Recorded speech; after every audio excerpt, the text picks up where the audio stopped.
that weight on your chest. It's not the heaviness of life itself. It is the crushing burden of distraction, the echo of uninvited opinions, the tyranny of timelines you never chose, and the weight of stories you refuse to believe. When the world demands a reaction, offer it your silence. Now, let's be brutally honest. How much of your suffering is truly inflicted by the world, and how much is forged within the crucible of your own mind? Born from your own beliefs, your own stubborn refusal to let go? How much pain are you carrying simply because you will not accept what you cannot control? Here is a harsh truth most people never admit. You are not overwhelmed because life is hard. You are overwhelmed because you are trying to control everything, except yourself. That's the burn, isn't it? The constant fight to fix the world outside while ignoring the war raging within. The Stoics knew this well. Control, they warned, is an illusion when directed outward. Real strength, real peace, begins when you stop chasing the external storm and learn to master your internal weather. Man is disturbed not by things, Epictetus said, but by the views he takes of them. So ask yourself, what if the real problem isn't your job, your partner, or the world? What if the problem is the way you think about them? And what if the solution has been inside you all along, buried beneath layers of fear, noise, and ego? If you are ready to stop flinching at the truth and start living by it, consider this a small vow to yourself, a vow to seek wisdom over noise, discipline over distraction, and inner power over outward control. Marcus Aurelius wrote, "You have power over your mind, not outside events. Realize this, and you will find strength." That sentence isn't just philosophy. It's a roadmap out of emotional chaos. It's not the traffic jam that ruins your day. It's the rage that lingers long after. It's not the careless comment that poisons your peace. It's the downward spiral you fall into afterward. Let us stop pretending that every negative feeling is a profound truth. Sometimes, it is merely a habit, a well-worn path in the mind. You have taught yourself to panic, to catastrophize, to let your emotions seize the wheel. And every time you do, you reinforce that loop. But the opposite is also true. Every time you pause, take a breath, and choose not to escalate, you rewire your nervous system. You teach your mind that not everything requires a reaction. You build emotional muscle, one calm decision at a time. No, it is not easy, especially when it feels personal, when someone disrespects you, when plans fall apart, when life throws a curveball you never saw coming. It feels as though you must react, that staying calm means you don't care. But the opposite is true. Staying calm is not weakness. It is the pinnacle of self-mastery. It is choosing to protect your peace, not because the world deserves your silence, but because you deserve your sanity. You have finally understood that the price of reacting to everything is far greater than the fleeting satisfaction of being right. The Stoics were not teaching us to be emotionless. They were showing us how to be emotionally disciplined, to feel the emotion, but not let it dictate the outcome, to stand still in the storm without becoming a part of it. Think back to the last time you overreacted. Perhaps it was small. Someone forgot to text you back and you spun an entire narrative of neglect in your head. Or perhaps it was larger, an argument where you hurled words you didn't mean. Now ask yourself, did your reaction solve the problem, or did it simply amplify the noise? Did it bring you clarity, or drag you deeper into confusion? Most of what we call a justified outburst is just us handing over our peace to something that never deserved it. What if, instead, you paused? Not suppressing, not denying, but simply pausing. What if you said to yourself, "All right, this feels terrible, but I will not let it shape the rest of my day." This is not passivity. It is power. It is the precise moment you cease to be a victim of life and begin to be its student. Every challenge becomes a test, every rude person, a mirror, every delay, an invitation to practice patience, not to be perfect, but because you realize peace is more useful than outrage. As Carl Jung observed, everything that irritates us about others can lead us to an understanding of ourselves. That is a challenge. Every time you feel the urge to snap, ask, what am I truly reacting to? Is it this situation or the meaning I have assigned to it? Is it this present moment or an unhealed memory it has just awakened? This is where self-awareness becomes your superpower. The more you understand your inner triggers, the less the world can pull your strings. This is the heart of Stoicism. Not cold logic, but a quiet strength where you decide what deserves your energy, and more often than not, it is far less than you think. Once you stop reacting to every little thing, you begin to see the big picture again. You breathe deeper. You think clearer. You stop leaking energy into battles that never needed to be fought. And this leads to a shift few ever speak of. When you stop reacting, the world around you begins to transform. Not because the world itself has changed, but because your perception of it has. You no longer attract chaos, because you are no longer willing to dance with it. You stop needing control over others, because you have finally found it within yourself.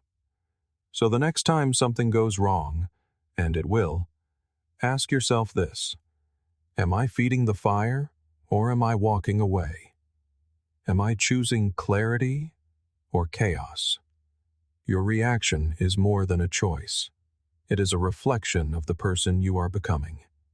Every time you choose peace, you are reminding the world and yourself that you are no longer controlled by chaos. You are guided by wisdom. That is the difference between surviving and living. This mastery begins by confronting the heaviest weight of all, the past. You carry regrets, things you've done, words you've said. You stayed when you should have walked away, gave too much too quickly, or gave nothing at all when it mattered most. Perhaps you shattered something precious, a relationship, a dream, a version of yourself you once held dear.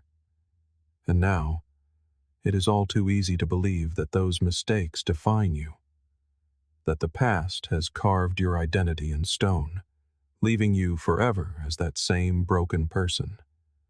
But what if that is just a story you keep telling yourself, because you are afraid to write a new one? The Stoics offered a different perspective. They did not worship perfection. They revered action, forward motion, the power of a new choice. You are not defined by where you have been, but by where you are willing to go. Now, what happened is done, but what you do next remains unwritten.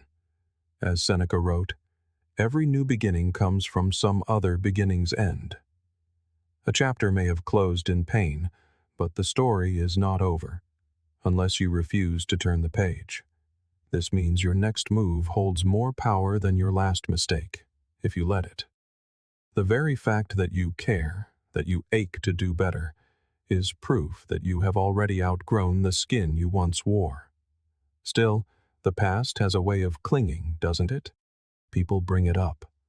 Your own mind throws it in your face as you try to sleep. You must remember this. The memory is not the moment. It is merely an echo. You are not condemned to live that mistake again, unless you choose to relive it, day after day, in the theater of your mind. When you walk forward, even with fear, you prove to yourself that you are not trapped. The past can inform you, but it does not get to define you. You can take the lesson without carrying the label. But here is the truth few will tell you. Starting over does not feel glorious at first.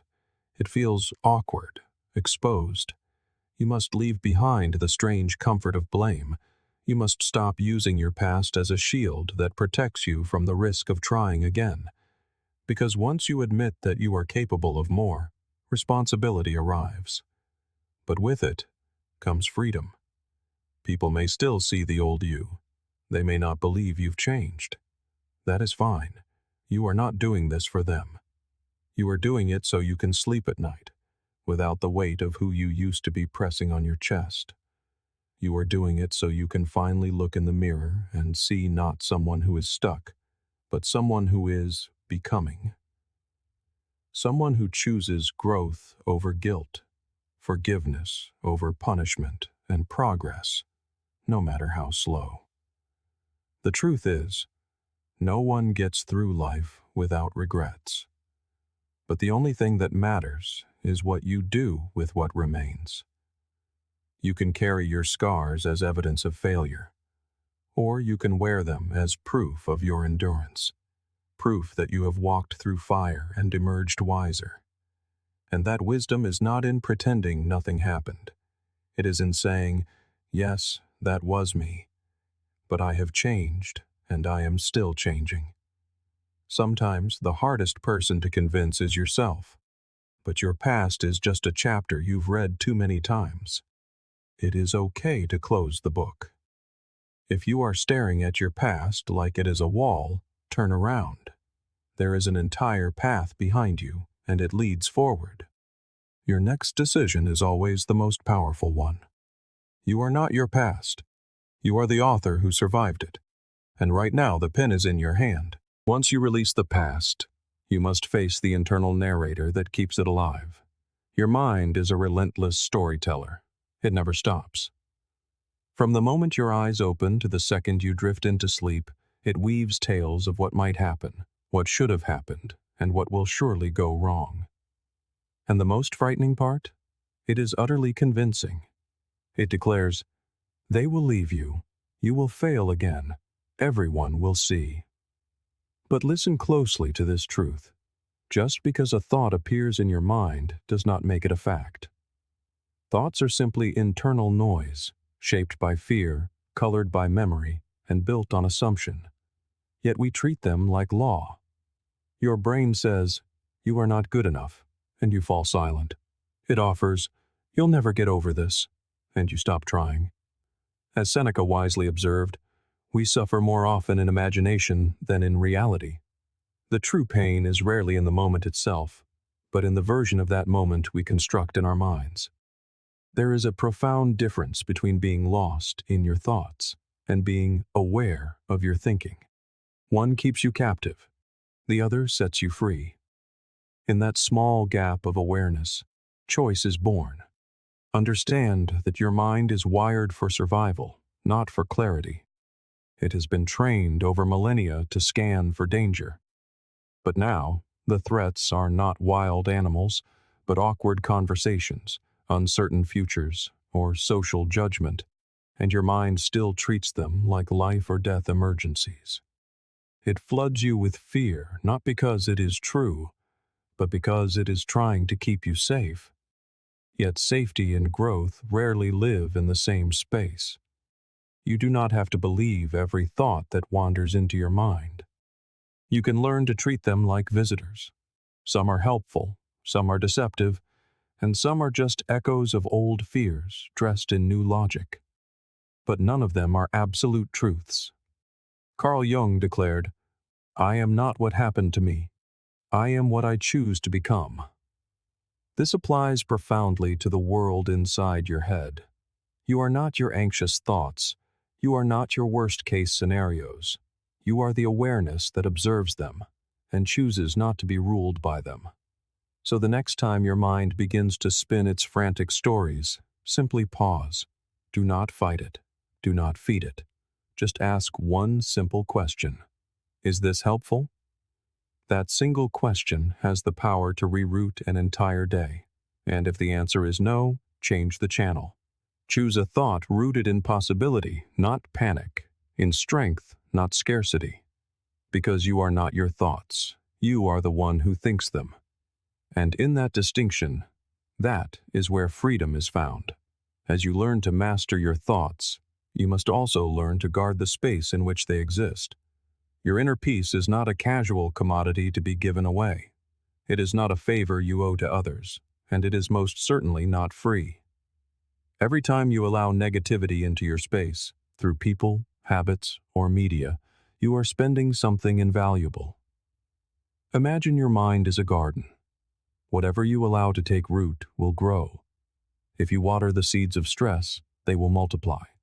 If you neglect the boundaries, weeds will quickly overtake everything. But if you are intentional, if you cultivate calm, curiosity, and discipline, you will watch something beautiful begin to flourish, something peaceful, something worth protecting. Negativity rarely announces its arrival. It doesn't storm the gates. It slips in quietly, disguised as a harmless conversation or a mindless habit. You scroll for hours, believing it to be mere entertainment, but your mind is quietly absorbing every headline, every perfectly filtered image, every bitter argument in the comments. Before you know it, a wave of anxiety washes over you, and you cannot name its source. That is the cost. You meet with someone who constantly complains, and afterward, you feel heavier. That is the cost. These are not small things. They are slow leaks in the vessel of your energy. And if you allow enough to seep out day after day, you will eventually find yourself empty, with no memory of how you were drained. There is no shame in protecting yourself from that which drains you. It is not selfish to guard your time, your mental space, and your attention. It is essential. This is not about building walls, but about tending to the garden within. It is the practice of consciously choosing what you allow to grow, ensuring that your inner world remains a sanctuary of strength and clarity, not a battleground of external noise. In truth, this is the very essence of self-respect. It's a quiet declaration to yourself. I am not a repository for the chaos of others. I am not available to every distraction that seeks to deplete me. This is strength, not the loud, boisterous kind, but the silent, unyielding strength that forges resilience over time. You are the gatekeeper of your own presence.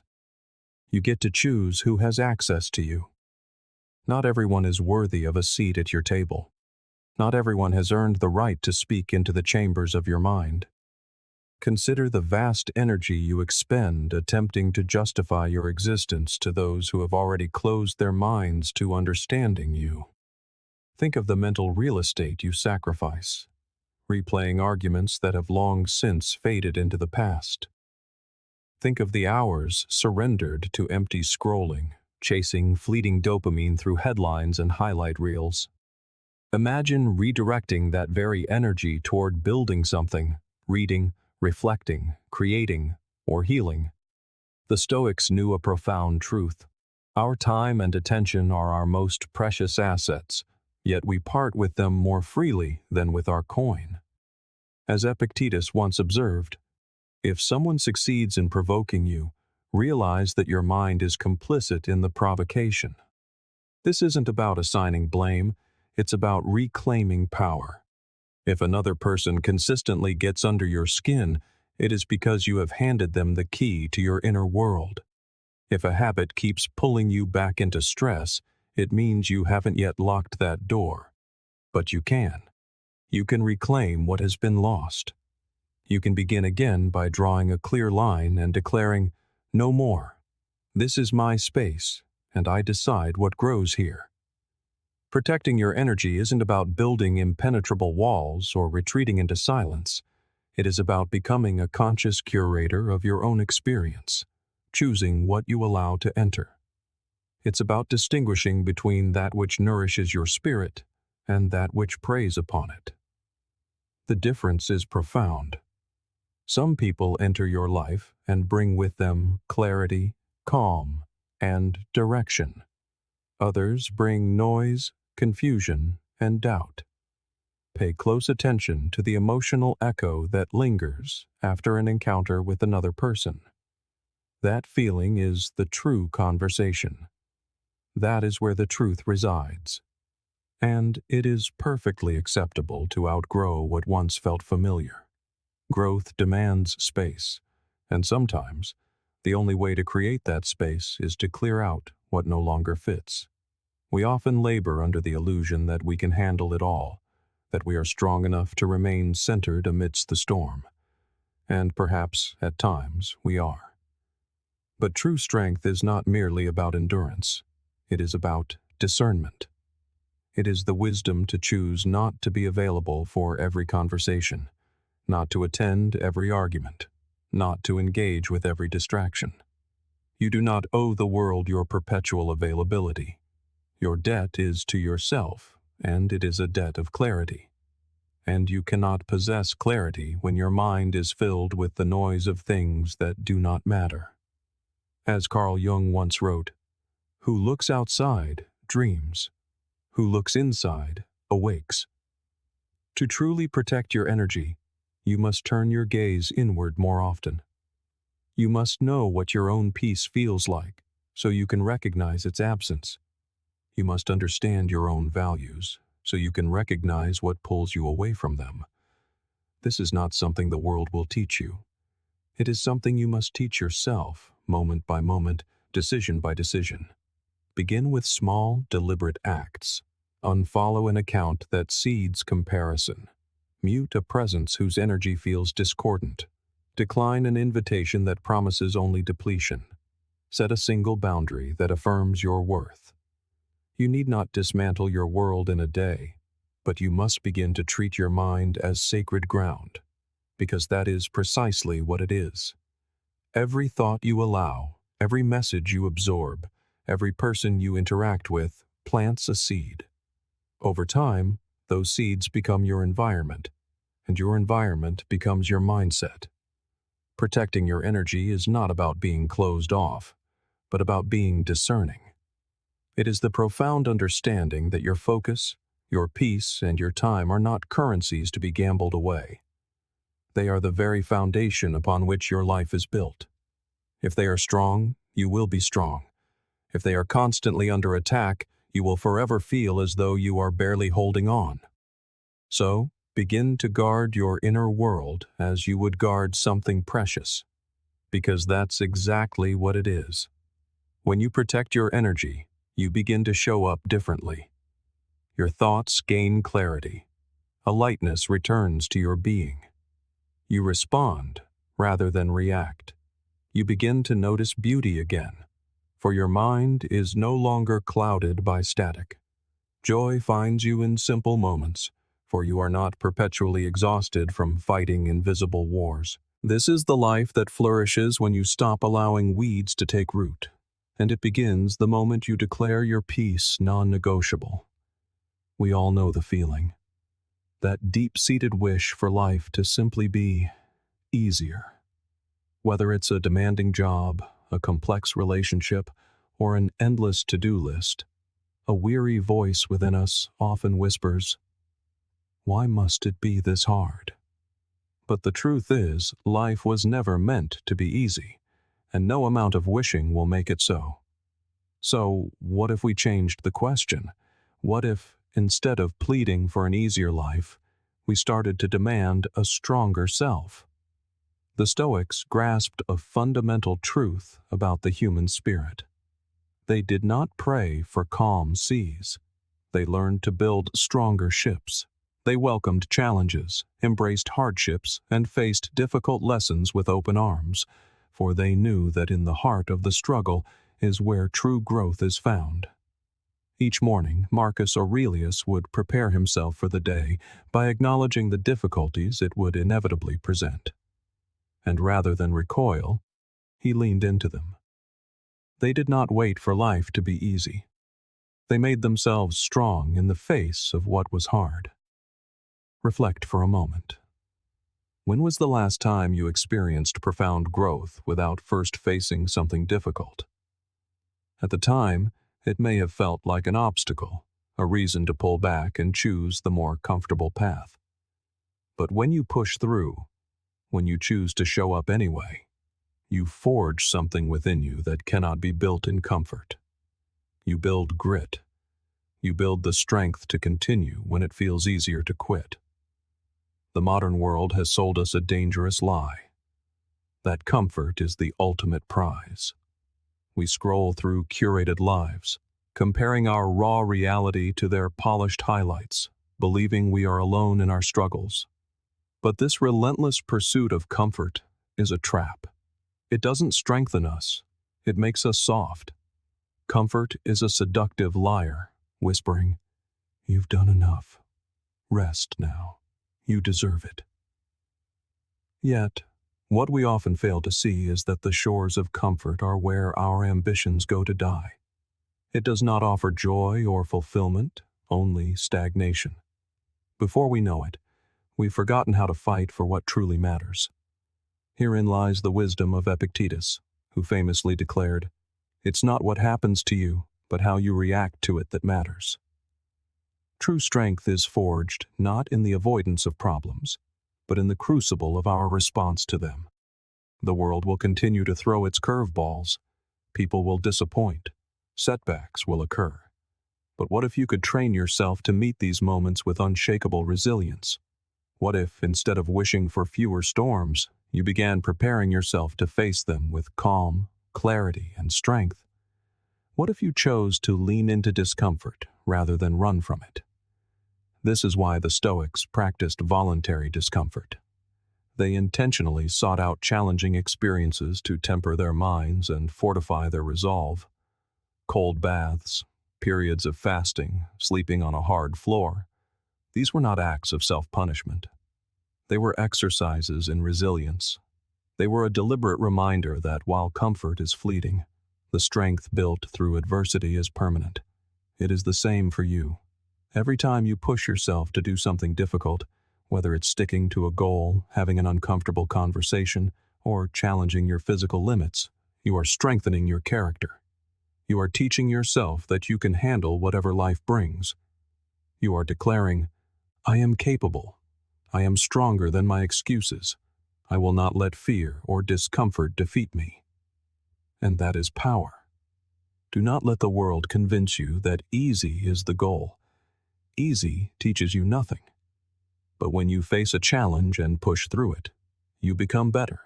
You grow. You become the kind of person who does not back down when things get tough. True peace lies not in the absence of problems, but in your ability to remain grounded through them. Peace is accepting discomfort as part of the journey, trusting that you can face it, and knowing that it will eventually pass.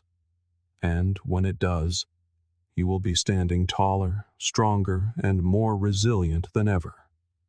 So the next time life presents you with a challenge, and it will, remember this. Do not wish for it to be easier. Do not ask for fewer problems. Instead, ask for more resilience. Ask for the strength to meet what is before you with grace and fortitude. Life does not need to be easy for you to be strong. In fact, it is through the friction of hardship that we are polished into the people we were always meant to become. So embrace the hard moments, lean into them, and remember, you're not just surviving them, you are training for them. Stop wishing for easy, start training for hard. And when life gets tough, you will be ready, not because it's easy, but because you are strong. You are not an inhabitant of the future. You are not a repairman of the past. The only territory you truly own is the present moment. Yet, how often do you truly reside there? How many of us drift through our days, mentally absent, convinced that true happiness lies just over the horizon, with the next promotion, the next relationship, the next milestone? We become so entangled in the ghosts of what could have been and the phantoms of what might be, that we neglect the simple, profound reality of what is. And in this distraction, we squander the only currency that truly matters. This breath, this heartbeat, this moment. Too many of us treat our lives as a perpetual waiting room. We tell ourselves we will begin living once the conditions are perfect, once everything falls neatly into place. But that day never arrives. We are waiting for a grand premiere, forgetting that this is not the preview. This is not the dress rehearsal. This is the main event. Every second that passes is a piece of your story, yet we scroll past it as if it isn't happening. We treat today as just another stepping stone. But today is everything. It is the only guarantee you have. Marcus Aurelius held this truth at the forefront of his mind. He wrote, "You could leave life right now.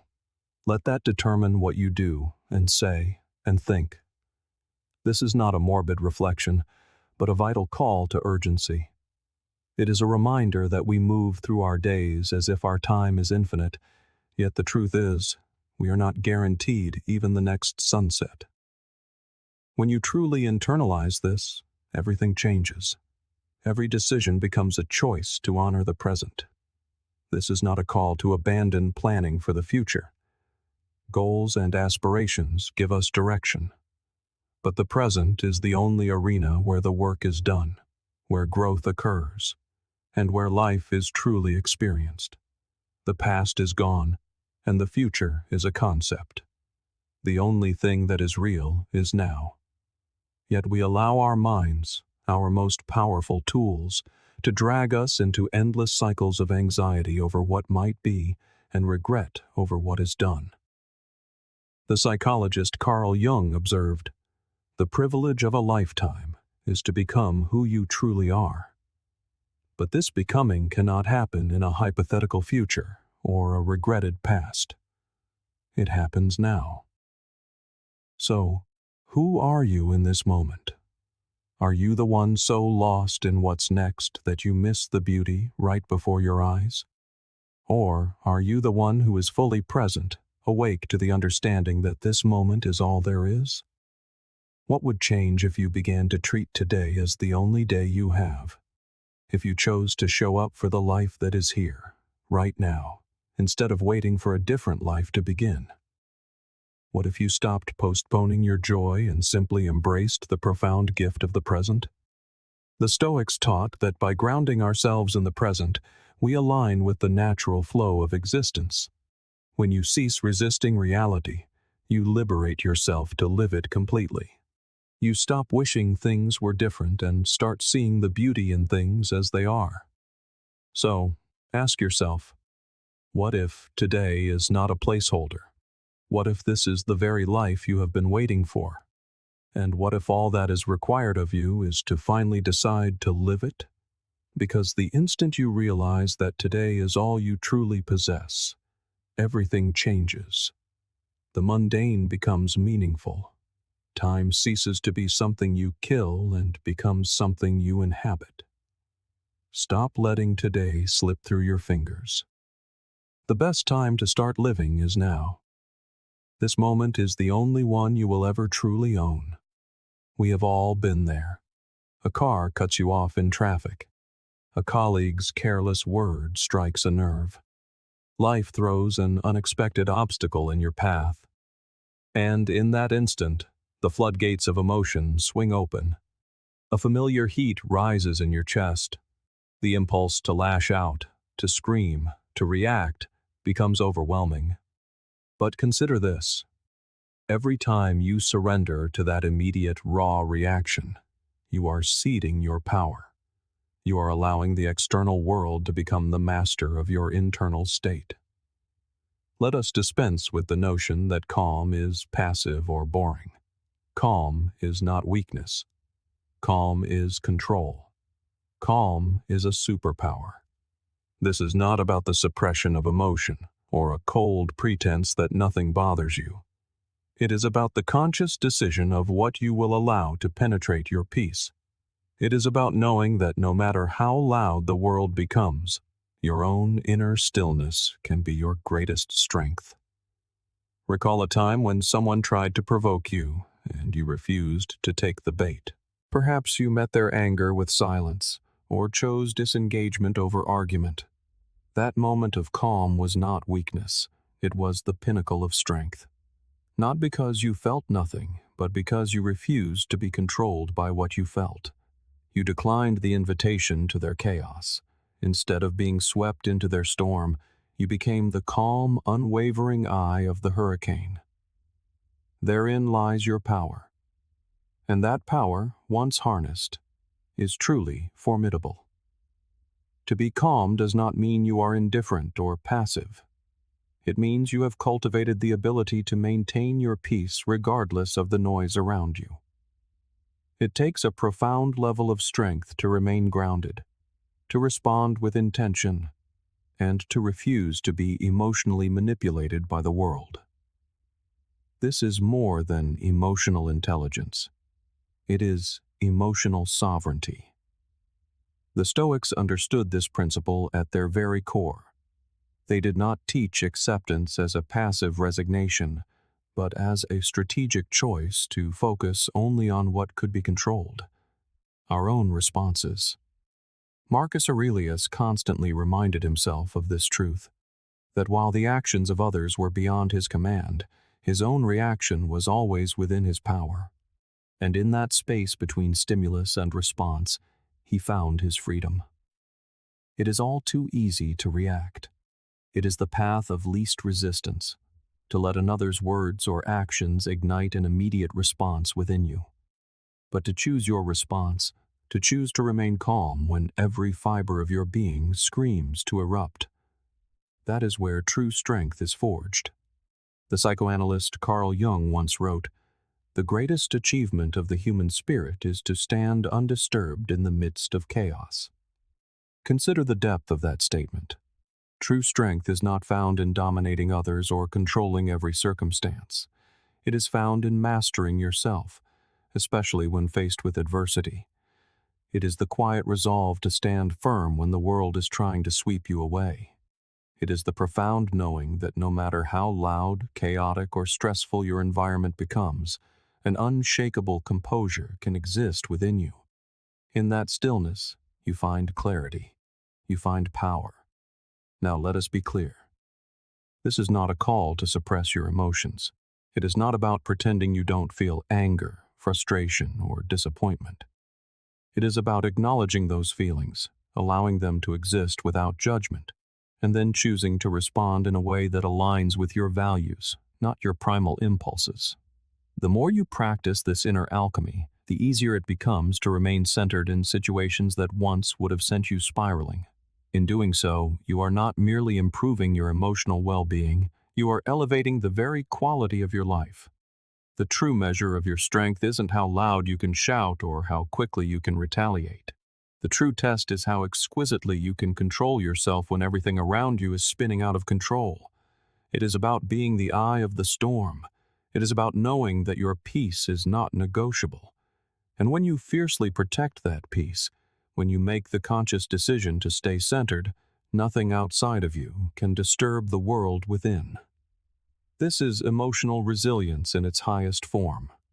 Imagine, the next time someone tries to provoke you, with a careless comment, a heated argument, or a stressful demand, what if you simply chose not to let it penetrate your peace? What if you could respond with clarity and calm, feeling no need to prove a single thing? The world is filled with noise, distractions, and emotional triggers, but none of it has the power to steal your peace unless you grant it permission. Every time you choose calm over chaos, you reinforce your inner fortress. You prove to yourself that you are not a prisoner of your emotions or the turmoil around you. You are the one who chooses, and in that choice, you find true freedom. This isn't about perfection. You will have moments when you falter, when the stress becomes a tidal wave, when the world feels like too much to bear. But the more you practice calm, the more it becomes your natural state.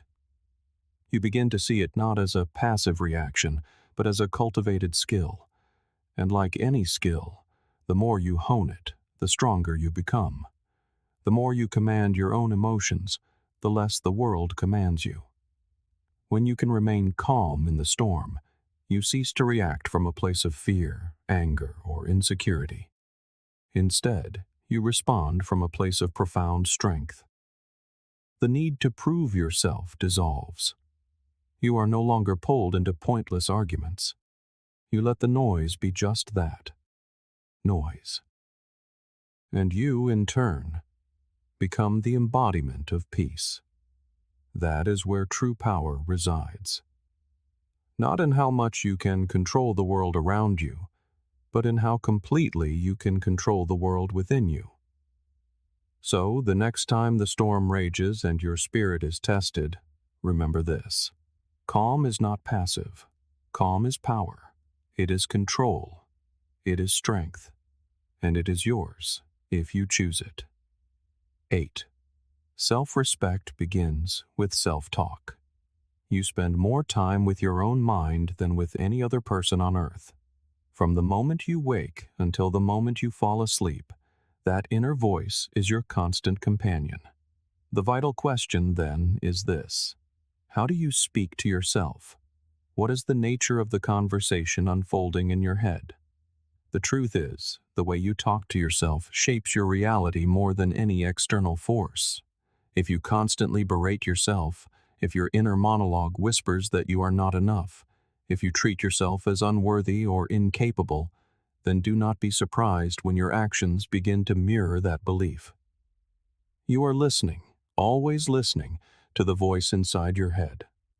If that voice is a relentless critic, your entire approach to life will be colored by its negativity. It is like living with a shadow that never lets you rest.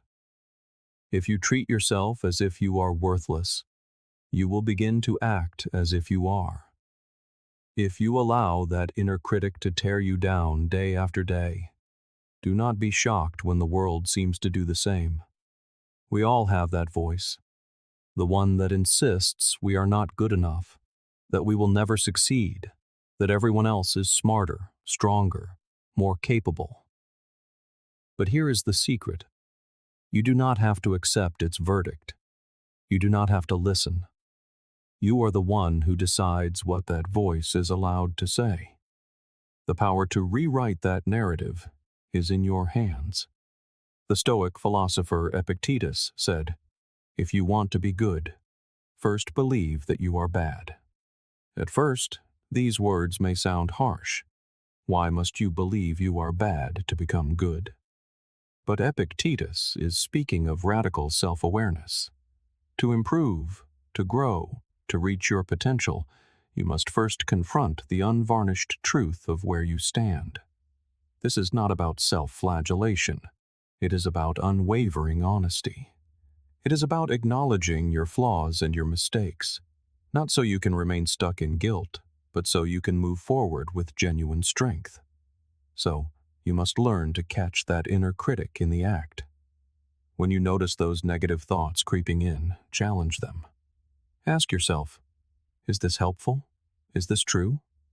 Or is this just an old, outdated recording I've been playing on repeat? The story you tell yourself determines what you believe, and what you believe dictates how you act. If you repeatedly tell yourself you are a failure, you will eventually act like one. But if you flip the script, if you begin to tell yourself that you are worthy, that you are capable, that you are enough, your actions will inevitably align with that newfound belief. This isn't magic. It is the deliberate reshaping of your internal world so that it empowers you instead of imprisoning you. Be your own staunchest ally, not your harshest critic. This is not a call for arrogance, but for a deep and abiding kindness toward yourself. It is about acknowledging your strengths while accepting your imperfections. It is about refusing to let the mistakes of your past define the person you are today. One of the most powerful practices you can adopt is to simply pause when your inner dialogue turns negative and reframe it. Challenge the thought. Ask, is this really who I am? Or is this just a story I've been telling myself for years? You do not have to believe every thought that drifts through your mind, especially the ones designed to tear you down. Rewriting your self-talk is a gradual process, but it begins with a single step: awareness. Once you notice how you speak to yourself, you gain the power to change it. Self-respect is born in these quiet, internal moments. It blossoms not because someone else validates you, but because you have decided that you deserve the same kindness and encouragement you would so freely offer to a friend you love. You would never stand by while someone you care for tore themselves apart with criticism. So why do you allow it within yourself? How can you become the person you are meant to be if you are constantly holding yourself back? You are already enough. And when you shift the way you think about yourself, you will unlock a potential you never knew existed. So, start today. Change the script. Speak to yourself as you would speak to someone you love. Because you deserve that love. You deserve that respect. And you deserve that kindness. Start now and watch your life transform. 9. Keep your moves quiet until they are solid. A curious phenomenon occurs when we set a new goal or decide to make a profound change. There is an immediate, powerful urge to announce it to the world. We want to declare what we are working on, what we are going to accomplish, what our next great move will be. Perhaps the announcement itself feels like a form of validation, or perhaps it's the thrill of putting our intentions into the ether. But here is a truth often overlooked. Real, lasting growth happens in silence. It happens in the moments when no one is watching, when it is just you and your ambition, and the only thing that matters is the work itself. We live in an age of constant broadcast, where plans, dreams, and aspirations are shared before the first step is even taken. While there is nothing inherently wrong with sharing, we have begun to lose sight of the immense value of keeping things quiet until they have taken root. There is a potent energy in working behind the scenes, in staying focused, in building in private. When you do this, you keep your energy where it belongs, in the act of creation. The Stoics understood this principle deeply. They did not announce their intentions or boast of their progress. They simply did the work. They built their lives, their characters, and their wisdom quietly, away from the clamor of the crowd. Epictetus advised, "First say to yourself what you would be, and then do what you have to do." The focus was not on telling the world what you were going to become, but on quietly, diligently becoming it. The results, in time, would speak for themselves. Think of how much energy is squandered in announcing plans that have yet to begin.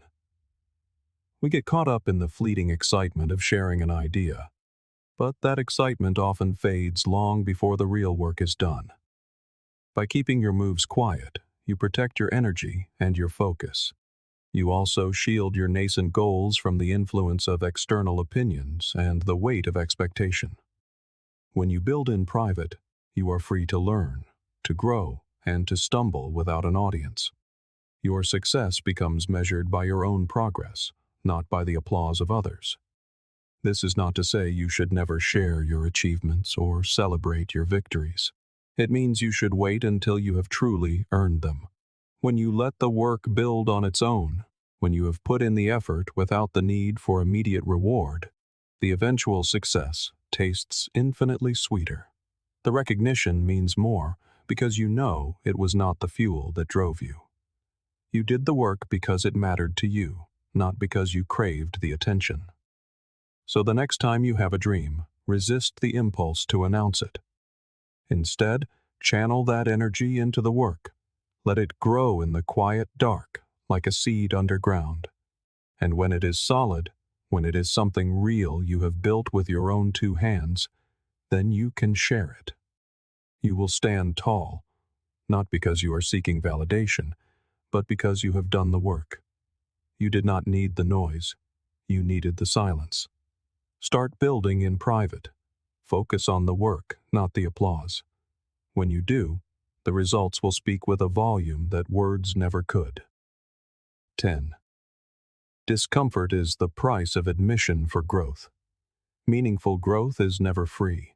It is tempting to believe that one day you will simply wake up transformed, that the changes you desire will fall effortlessly into place. But reality demands a transaction. It demands you pay with discomfort. Whether you are launching a business, ending a toxic relationship, or finally confronting the shadows you have carried for years, growth will ask something of you. It will cost you the comfort of the familiar. It will cost you the courage to step into the unknown. But here is the crucial paradox. There is also a profound pain in remaining stuck. You can avoid the discomfort of growth, but only by accepting the chronic ache of stagnation. So the real question is not whether you will experience pain, but which pain you are willing to endure. The discomfort of growth is not the kind that destroys, it is the kind that reshapes. It is the friction you feel when you push past what is easy and what is known. It is the feeling of uncertainty as you take that first step into a new way of being. Yet, if you do not face this creative discomfort, you will inevitably face a different, heavier kind of pain. The pain of regret. The pain of looking back and wondering what might have been. The pain of knowing you could have evolved, but chose the deceptive safety of the familiar. This is why the Stoics practiced discomfort intentionally. They understood that strength is not forged in comfort, but by willingly pushing against the edges of what you believe you can handle. Life will bring its own hardships, but if you have already trained yourself in the art of enduring discomfort, when life pushes you, you will not collapse. You will rise. The idea that we can become better versions of ourselves without facing the hard parts is a comforting illusion. The road to anything worthwhile is paved with moments that will test you. Carl Jung stated it plainly. There is no coming to consciousness without pain. This is a fundamental truth of the human condition. You cannot evolve without stepping outside of your comfort zone. Every time you move towards something new, you will be met with resistance. It is in that resistance, in that friction, that you become stronger. Discomfort is simply a sign that you are in motion, that you are journeying from where you are to where you could be. The choice, then, is not about avoiding pain, but about choosing your pain wisely. You can choose the sharp, transformative pain of growth, or the dull, lingering pain of staying the same, of remaining in situations that drain you, of continuing habits that keep you shackled. One is the surgeon's scalpel, cutting away what is sick to allow for healing. The other is the slow poison of a life unlived. The choice is always yours. There is a pain that leads to decay. It is the hollow ache of inaction, of fear, of choosing comfort over progress. It is the slow rot of stagnation. But there is another kind of pain, the pain of growth. The strain that comes from confronting your fears, from wrestling with your weaknesses, from stepping into the unknown. This is the pain that leads to evolution. It is the fire that forges you into a stronger, more capable version of yourself. Recall the moments in your life when you have grown the most. They were not easy. They were uncomfortable, perhaps even terrifying. You made decisions that scared you. You faced truths about yourself that you had long avoided. But in those moments of trial, you learned. You became something more. The pain was a price worth paying, for it led you to a new place in your life, a new version of yourself. You cannot avoid discomfort, but you can choose its source. You can choose the pain of growth, of evolution, of becoming. Or you can choose the pain of remaining stagnant, the quiet agony of regret, the haunting knowledge that you could have been more, but dared not try. The choice is yours. The Stoics understood that the trials we endure today shape the person we become tomorrow. Each time we face discomfort, each time we push through resistance, we build the muscle of resilience. We strengthen our ability to withstand whatever life sends our way. Life does not wait for you to feel ready. It will present its challenges. But if you have trained yourself to meet discomfort head-on, to see hardship as an opportunity, you will be prepared for whatever comes next. There are no shortcuts. You cannot skip the work or sidestep the challenges, but you can approach them with the understanding that they are a part of your journey, a necessary stage in your evolution. Pain is inevitable. Your response is not. Will you flee from it? Will you allow it to defeat you? Or will you embrace it, knowing that on the other side, a stronger, wiser self awaits? Choose your pain, for one path leads to growth, and the other to nothing. Embrace the struggle, for in the crucible of your hardest moments, the best version of you is born. And when you look back, you will realize that every ounce of that pain was worth the person you became. Tolerate no disrespect, especially from yourself. You have likely stood up for your friends, defended your family, and walked away from those who did not treat you with honor.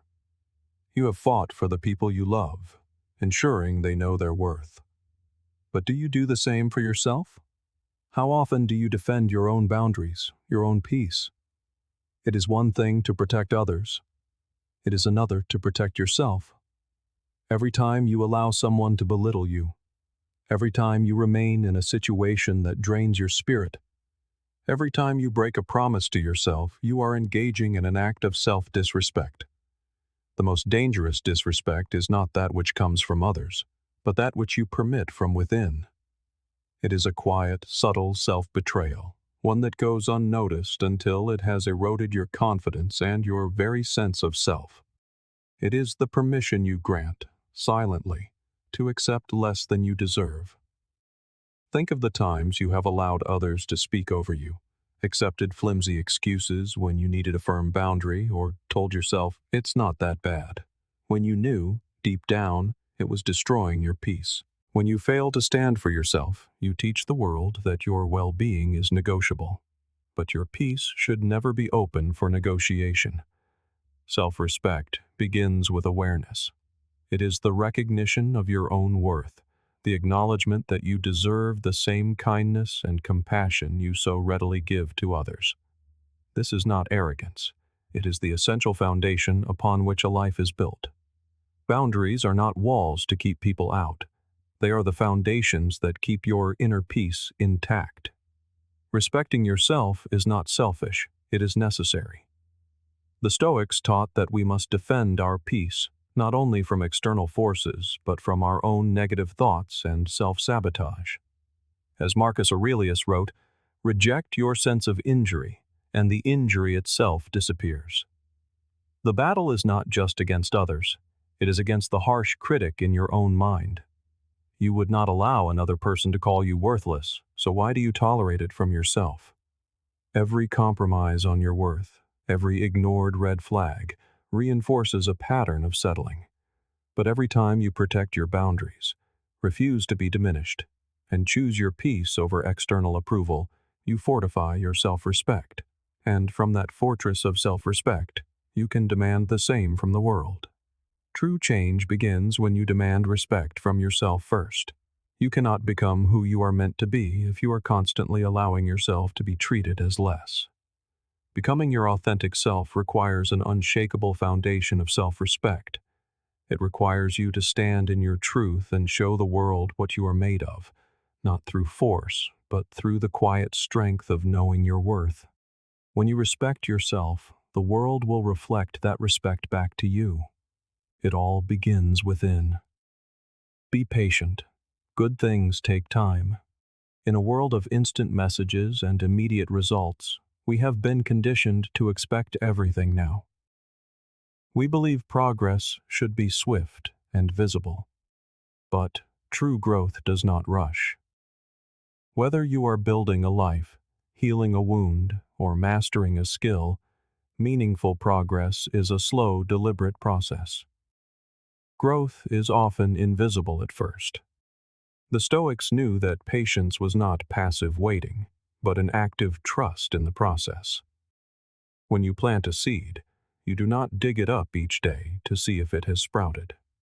You water it, you nurture it, and you trust that, in its own time, it will break through the soil. The same is true for your own efforts. It is easy to feel discouraged when results are not immediate.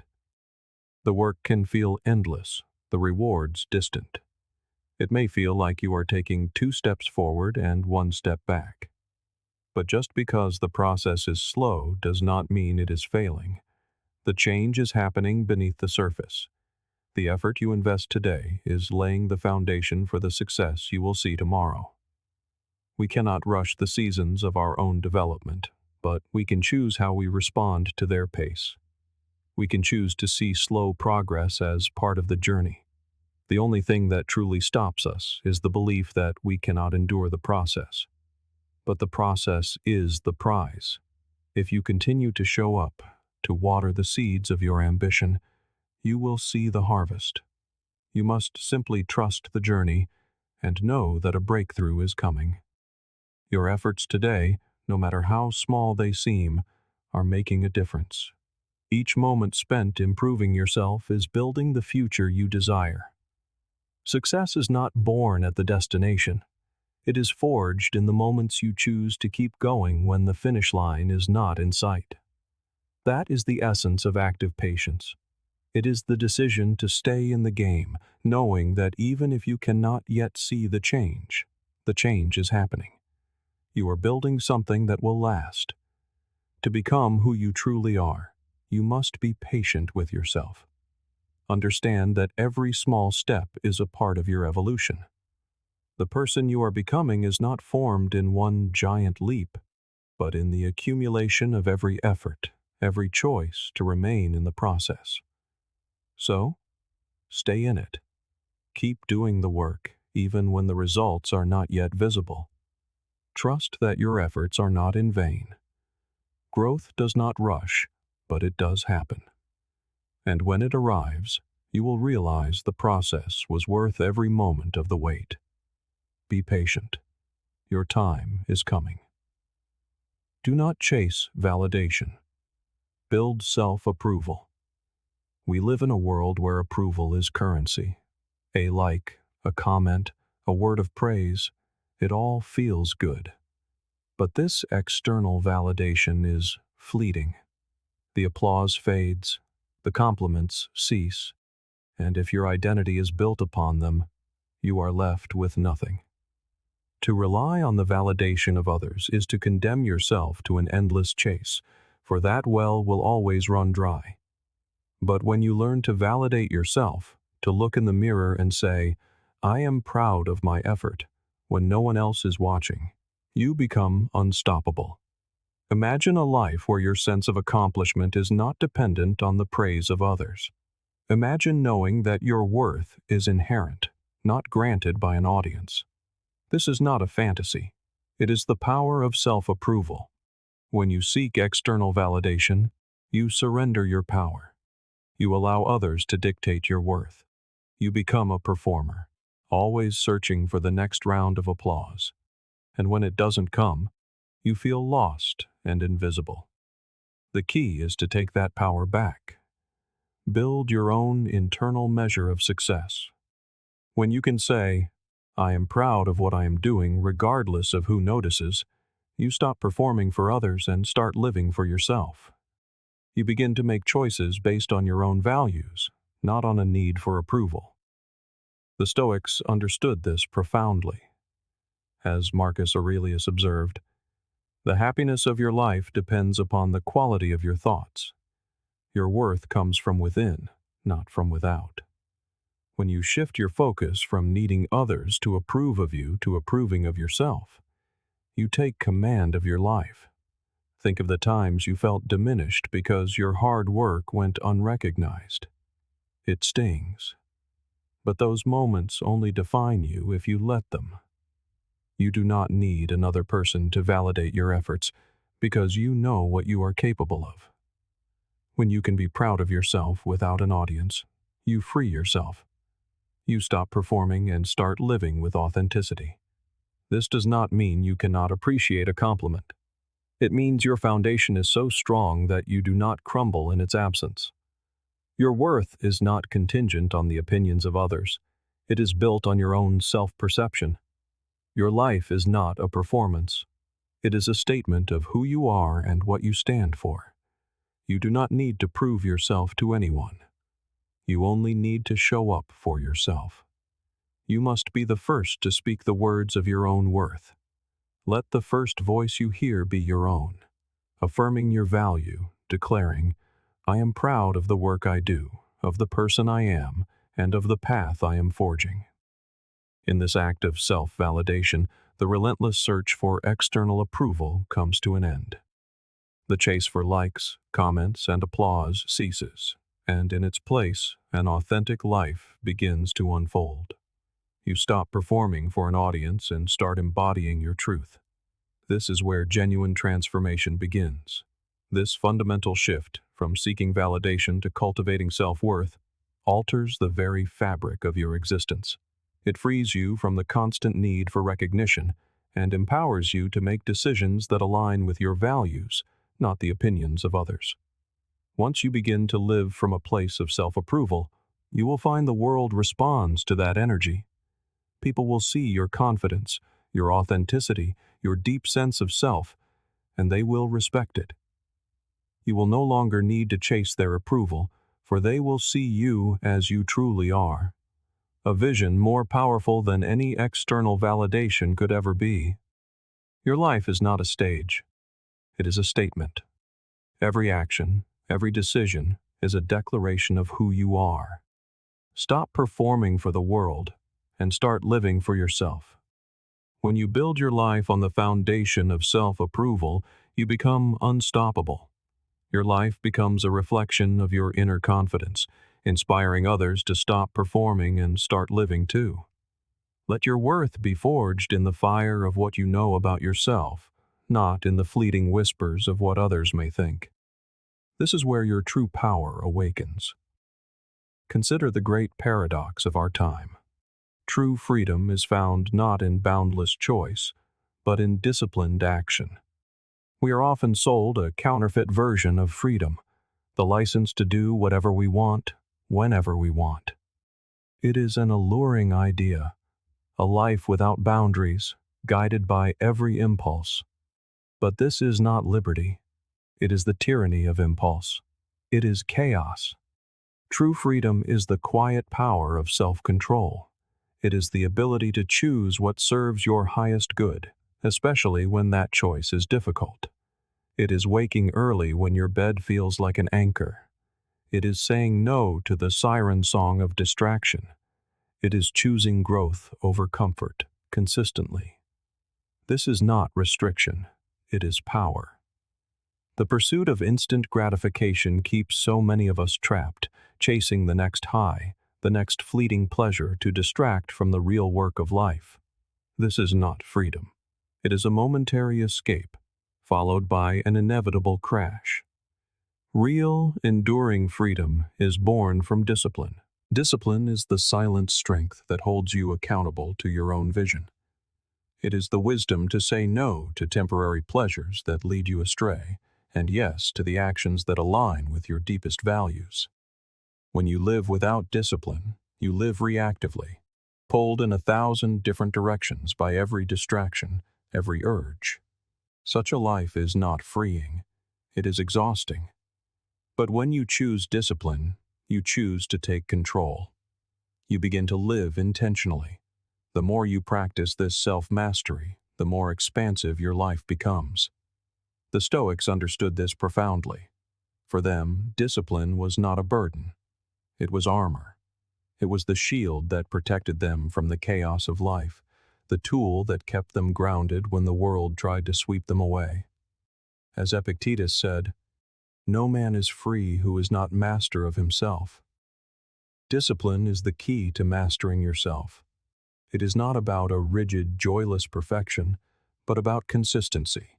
It is about showing up, day after day, especially when you don't feel like it. It is about doing what is hard but necessary. Without discipline, you are a ship without a rudder, at the mercy of every passing current. With it, you become the captain of your soul, charting a deliberate course no storm can alter. It is the small, consistent actions that compound over time, building a life of purpose. It is your discipline that will keep you standing when life tries to knock you down. So the next time you are tempted by the easy route, remember this. Real freedom is not found in doing whatever you want, but in having the power to do what is best for you, with purpose and with resolve. And the moment to take the helm is not in the distant future. It is now. How many times have you promised yourself a new beginning? Tomorrow, you say. Next Monday, on the 1st of the year. We postpone our own renewal, waiting for a perfect moment that will never arrive. But the truth is, you don't need a new calendar page to turn a new leaf. The power to begin again is inherent in this very moment. This waiting for the perfect time is a subtle trap. Procrastination disguised as prudence. It is the excuse we give ourselves to remain stagnant. If you wait for all the stars to align, you will wait forever. As Marcus Aurelius taught, the happiness of your life depends upon the quality of your thoughts. And the thought that you must wait is a thief of happiness and a saboteur of progress. Every breath is an opportunity to choose a new direction. It does not matter how far you have strayed, how many mistakes you have made, or how many times you have failed. The past does not define your future unless you allow it. Take one small step. That single step, that one decision, is the moment you seize control. From there, momentum builds. Do not be paralyzed by the myth of perfection.